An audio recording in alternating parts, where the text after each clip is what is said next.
why progressive itemization is important in Classic WoW. Hey, what's up, guys? It's Tips, and I'm back with some more Asmongold stream content for you.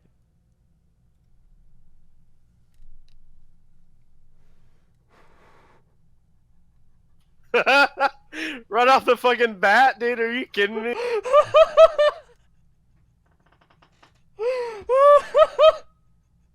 Thanks, Tips. Really appreciate it, man.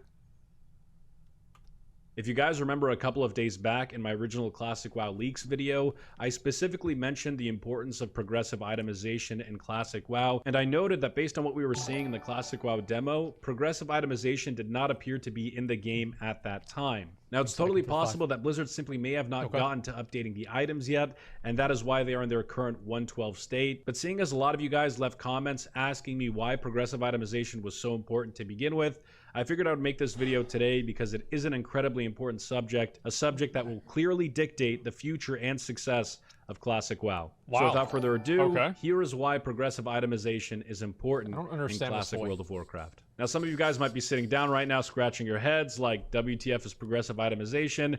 If I were to put it bluntly in a simple sentence, I would say that progressive itemization is the replication of the original vanilla World of Warcraft patch cycle with regards to item stats, attributes, and rollout. Essentially what this means is that items would be released and or changed as they were back in vanilla. Stats would change. Now, again, for a lot of you guys that didn't play back in the day or don't really know too much about vanilla WoW, some of the items that were made available at the game's launch changed over time. Some of them had stats changed, some items were completely overhauled, and some items were just added to pre-existing boss loot tables. These items were changed and or added to serve as a catch-up mechanic for a lot of the players that were coming in at like AQ patch and beyond that wanted to catch up and actually play current content. They were never intended to be in the game at the start of vanilla WoW. But let me give you some specific examples because I know this topic is a little bit difficult to understand without knowing exactly what we're talking about. So I'll start off with this item right here, Spirit of Aquamentos. Now, as you guys can see here, Spirit of Aquamentos was a held and offhand item that decreased mana cost by 25, meaning that this item was probably intended for healers, although it was a quest reward in the Lincoln's quest chain. Really cool quest chain, by the way, that I might do a video on pretty soon. But of mana. After 4 months in patch 1.3, Spirit of Aquamentos changed to have the following stats: increases damage and healing done by magical spells and effects by up to 20. Here's another example of an item changing over time, and that is the Shadowcraft boots. Now, as you guys can see here, Shadowcraft boots originally had 21 agility and 9 stamina on them in vanilla World of Warcraft. Or did they? They used to have 21 intellect on them. And a little bit strange, I'm sure a lot of you guys associate Shadowcraft boots to rogues or the rogue dungeon set, which is technically true, although the dungeon sets back in the day weren't necessarily class specific. But as you guys can see, going from 21 intellect to 21 agility changes things drastically.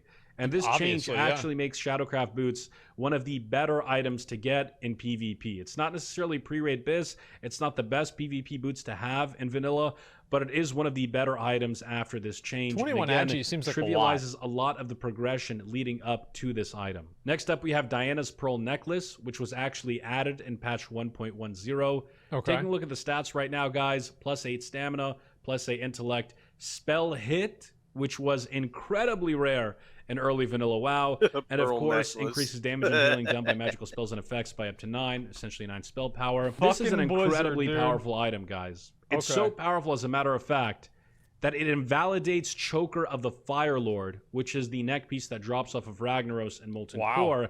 And guess what? Diana's Pearl Necklace, it doesn't drop off of a raid boss. It drops off of the Cannon Master in Stratholme. It didn't drop off of him in patch 1.1, but it did in patch 1.10. And patch 1.10 in particular, guys, is one of the biggest culprits for itemization changes in vanilla WoW. A lot of items that did not exist in the game previously were added in 1.10 and retrofitted on the loot tables of pre-existing bosses, which is one of the reasons why this is so devastating. That makes sense. You get to skip a lot of the early raid bosses in vanilla WoW if these items are added into the game, because a lot of these items drop off of regular dungeon bosses. And not every added item was a drop. Some of them were crafted, as you can see here, with these Titanic leggings, which were added in patch 1.10. I used to want Look at those stats, guys. Absolutely incredible. 2% hit chance, 1% crit, and a staunch 30 strength on leg plates. Compare that to the Marshal's plate leg guards, which are the rank 12 leggings for warriors. And as you guys can see, I used to have those. these two items basically have the same stats. Obviously, you have 2% crit on the leg guards versus the 2% hit on the Titanic leggings. But overall, these stats are pretty much identical. And if Titanic leggings are in Classic WoW at the start, all of a sudden, warriors have no incentive to rank, except the rank 14 PvP weapons, which is essentially a 3-month, 14-hour-a-day grind. A lot of people aren't going to do that crazy of a grind just for weapons. Again, just another example of how a lack of progressive itemization can completely destroy the progression curve. Here's another good one, the Spellweaver's Turban, which has 36 spell power, 9 intellect, an additional hit chance by 1%, which again is very, very rare for spell gear in vanilla WoW. This was added in patch 1.10 and is basically better than every cloth headpiece in the game up until Nefarian, but it drops off of Dracasath in UBRS. Seems like another item that was added in a later patch to a pre-existing boss's loot table and subsequently invalidates almost all of the other content in the game up until Nefarian. I don't think I need to tell you why this is awful for the game. And even beyond regular dungeon gear, we also have reputation gear and reputation items, such as the recipe for Transmute Elemental Fire that was introduced for the Thorian Brotherhood rep. Now, the reason why this is so controversial is that it essentially removes players from the world. Elemental Fire is something that's used a lot in vanilla World of Warcraft to craft greater fire resistance potions. If you're able to transmute elemental fires, all of a sudden, you don't have to go out to Arathi and farm them off of Burning Exiles. You don't have to go kill fire elementals in the Charred Vale. You don't have to do anything out in the world because you can just loot Heart of Fires from raids and then use those to transmute into elemental fires, and all of a sudden you're doing exactly what World of Warcraft has done for so many years. You're taking the world out of World of Warcraft and you're pigeonholing people into farming mats in dungeons, which is something that vanilla WoW was not about at all. And this is something that happened in a much, much later patch. It did not exist in the start of vanilla WoW, and it should not exist in the start of classic WoW. And finally, what's arguably the biggest offender of the progressive itemization change, here is the original Champion's Plate headguard, which is part of the blue PvP set in vanilla. Look at the stats on it, plus 31 stamina, plus 9 strength, plus 8 agility. Clearly not a DPS piece, clearly meant for PvP, but in patch 1.11, it was changed dramatically. It was upgraded dramatically. It now has a 1% crit chance increase and a 1% hit chance increase, on top of having a lot more strength and albeit a little bit less stamina. It goes from being a strictly PvP piece to being one of the best PvE pieces in the game. And not only did the stats change, but the set bonuses changed too. It went from having a 2-set piece of increasing chance to parry to plus 40 attack power. That's big. That's crazy. And some caster classes, I think it's mages in particular, their 2-set bonus for their blue PvP set is like one of the best 2-set bonuses in the game until Nax, which is a year and a half after launch. Completely invalidates next to all PvE content in lieu of farming ranks 8 to 10 in vanilla WoW. Here is Grand Marshal's Longsword, which is obviously the rank 14 weapon for Alliance players. I always wanted to have this. It's a one-handed sword. It has 2.9 speed, 49.7 DPS. Oh, it's just a screenshot. Increases your chance to crit by 1% and 12 attack power. But as of patch 1.11, it now has 59.5 DPS, 28 attack power, and is officially the best in-slot item for PvE Fury Warriors all the way up until Nax. I think progressive itemization might be a good idea. At the end of the day, these items were introduced or changed as a catch-up mechanic. Therefore, they should not be in Classic WoW at launch. It would be absolutely destructive to Classic WoW's longevity. So after we've gone through these examples, why is progressive itemization important? Well, first and foremost, it preserves content difficulty. Obviously, if you have an item that's 30% stronger than any item in the game, and you're using it at a time that it was never meant to be used, it is going to invalidate a lot of content. But that's not the crux of the progressive itemization argument. That's not what the argument is based off of, because at the end of the day, content like Molten Core is not that difficult to begin with, albeit I think it's a lot harder than some people realize or some people expect it to be. The real reason why progressive itemization is so important is that it keeps current content relevant and it does not trivialize raids. One thing I've heard Asmongold say a couple of times is that the problem with World of Warcraft today is that you're playing the patch, you're not playing the game. When That's you take true. away progressive itemization, you're basically doing the same thing. You're no longer playing World of Warcraft, you're only playing a specific patch, because the gear that you're getting from basic dungeon bosses is so much better than the gear that drops off of Molten Core and Blackwing Lair that all of a sudden the only relevant content in the game for you is AQ and Nax. And that is a huge problem because AQ40 and Naxxramas are only 2 of the 7 raids in World of Warcraft. Why on earth would you take 5 raids out of the equation and take away that progression from World of Warcraft? I have no freaking idea, and that is why progressive itemization is very, very key. On top of that, it keeps world content relevant. Remember how we talked about those Titanic leggings in patch 1.10? Okay. If you have those in the game, all of a sudden, you don't care about Devil Sword leggings. You don't care about going out in the world 7 and farming raids, Devil that's Sword right. leather. You don't care about farming Elemental Fire out in the world anymore because you have your Transmute recipe, and all you need is Heart of Fires that drop from raids. Keep those items relevant, keep progressive itemization in the game so people are more inclined to leave capital cities to seek out those items. And I'll call back to my progression video that I made last week. Progressive itemization in Classic WoW will help maintain a smooth end-game progression curve and keep a player's progression sequence linear. And we talked about how important that was in that other video. You guys can check it out after this one. I don't want to get into it too much. But at the end of the day, a solid, smooth, linear progression curve is very, very important. That is very in important. RPGs, He's right. and it should definitely exist in Classic WoW. But in conclusion, progressive itemization is incredibly important in Classic as it preserves content difficulty, maintains a smooth endgame progression sequence, and allows the game to be experienced as it was back in 2004 to 2006. But guys, at the end of the day, I'm just one lonely neckbeard out here. What do you guys think about all this? I want to hear your opinions on progressive itemization in Classic WoW.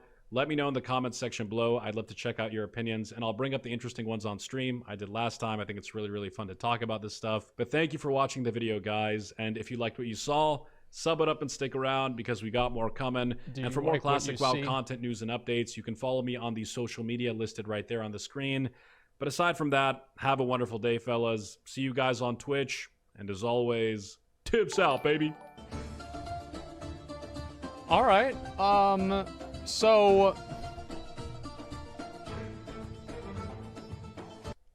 I mean, he's completely right. There's no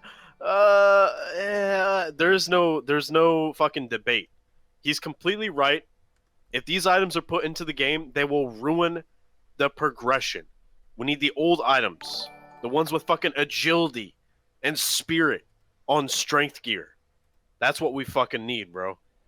Trust me. It does seem like it's bad that you have a necklace like that that's better than something that you can get from Ragnaros. Okay, like, I mean, that does seem stupid. And what he's saying is that basically these items that were added later on in the game were meant to kind of allow people to not really have to spend as much time in Molten Core because they had other alternatives. So if these items were put in the game whenever the game came out, then it would make some content DOA.